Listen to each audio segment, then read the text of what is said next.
Welcome to WTFSutter 25. 25. Wow.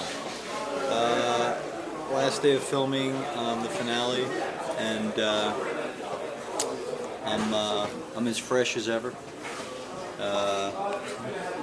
It's about 11:45, and we have about 2 more hours to go, and 7 more scenes, so should be a lot of fun. Here's our question.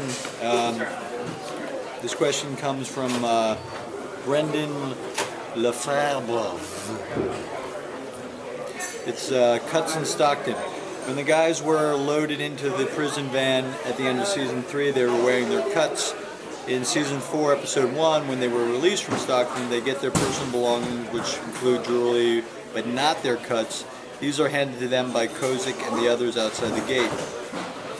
If this was not just an oversight, what was the reasoning behind their cuts not being part of the possessions the prison was holding for them? Brendan from Boston, Mass. Nothing is ever an oversight on this show, Brendan. Every detail is well thought out, and it's Paris Barkley hiding.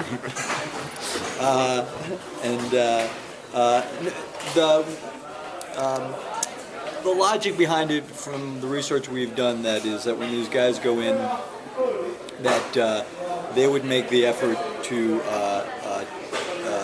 take their cuts into their back to the clubhouse. Rings and jewelries would go into possessions with wallets and shit like that, but that they would not leave their cuts in the possession of law enforcement. That they would make the effort to go and take the cuts, which you're allowed to do. You're allowed to have somebody proxy and take your valuables. And I guess if they were taking the cuts, we could logic that they would have also taken jewelry and stuff. But we just like the idea of seeing them put those rings back on to just help tell the story that they were getting out, and that their cuts would then be given to them by their club. So that was the logic behind doing that, or perhaps it was just an oversight. Let's do one more question.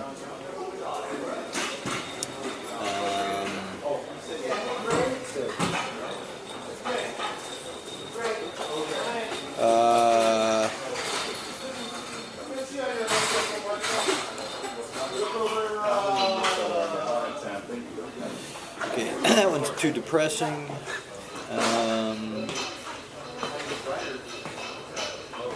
Let's see.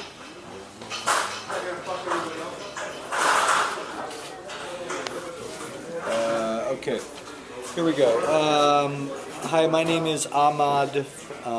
My name might be a tough one to pronounce, perhaps. From Melbourne, Australia. I purchased the Blu-rays of season 1 and 2, and I'm awaiting season 3. As for season 4, well, I have obtained this through a different channel, meaning you illegally downloaded it, and Blu-rays are not available, blah blah blah. I love the show you're writing, blah blah blah. I may be way off, but when I first saw Lincoln Potter, I originally thought of John Teller. Unsure if this was your intent or not. Anyway, Gemma asked him if she knew him, possibly if they had met before. This question: does Gemma know Lincoln Potter from the past, or will that be elaborated on?